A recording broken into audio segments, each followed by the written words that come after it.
Hello everyone, and welcome to the basics of Tunisian crochet. If you have followed my lessons so far, you must already know by now how to start a project in Tunisian crochet and how to work in Tunisian simple stitch. Today I'm going to show you how to close a project in Tunisian crochet. Once you reach the end of your project and you have worked your very last row, as I have done here with this simple swatch in Tunisian simple stitch, you find yourself in this situation here.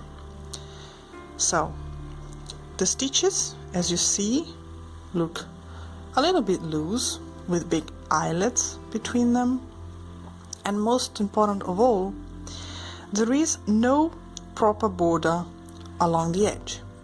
So we need to bind off or cast off stitches, like in knitting somehow, and unlike regular crochet. We need to bind off in order to give the project a finished look and to create a border that's similar to the one we create at the beginning with the initial chain, this one. Now there is more than just one way of binding off in Tunisian crochet.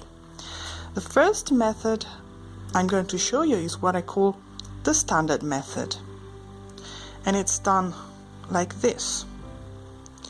You go with the hook under the first vertical bar, as you would do for Tunisian simple stitch.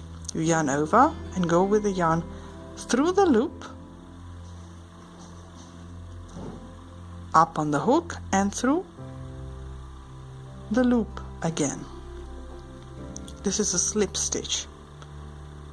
Again, you go under the vertical bar, yarn over and pull the yarn through the vertical bar and through the loop that's on the hook. See? And you proceed like this from right to left until the end of the row, doing this very same thing again until you've cast off all stitches. See? Under the vertical bar, through, up and through until the end. And this is the last one. Okay, so as you see, the project now looks completely finished. It has a lovely border on top, and that's it. You can now fasten off and cut off yarn. A variation of this method I have learned is this one. You go with the hook under the first vertical bar and through the horizontal bar that's between bars here, like this.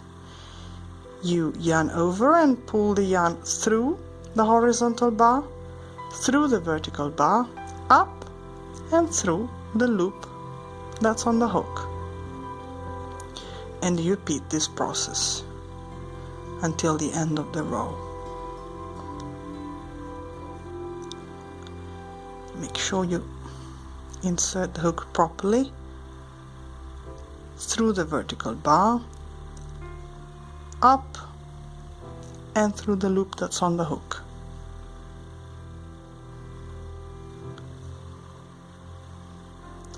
And again. Okay?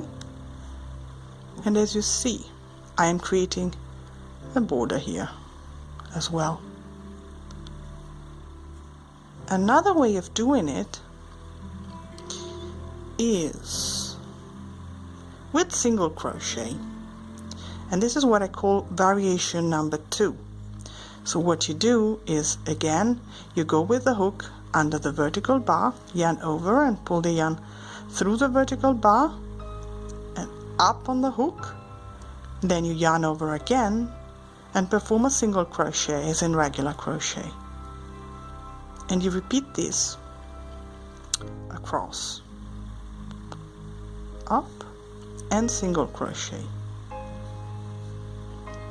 So you insert the hook under the vertical bar, yarn over and pull the yarn through, up on the hook, yarn over again and single crochet. See? That's very easy. So what happens here is that the border is created, but it looks different than what we have created before. You can see it here.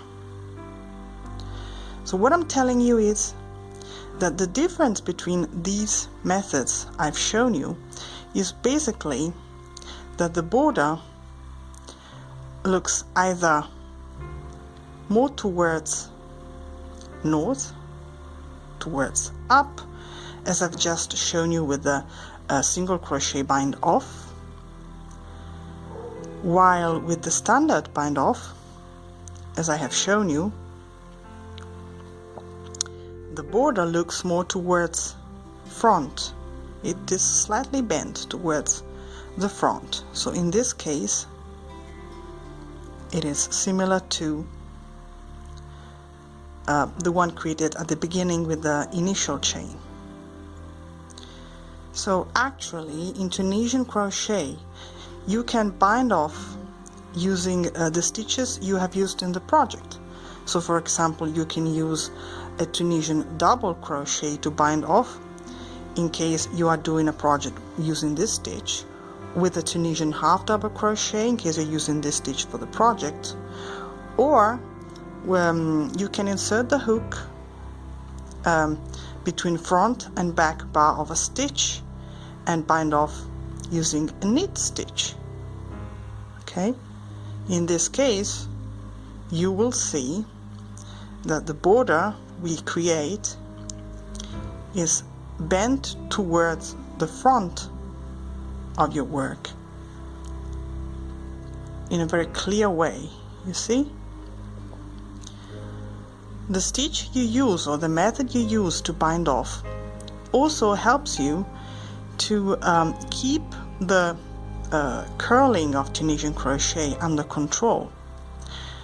So for example, using the single crochet bind off method helps you to keep the work flatter than by using other closing methods.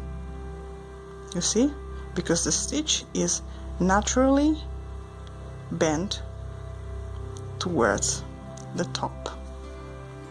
You see? Okay, so I think this is more or less all. Thank you for watching and see you next time. Bye bye!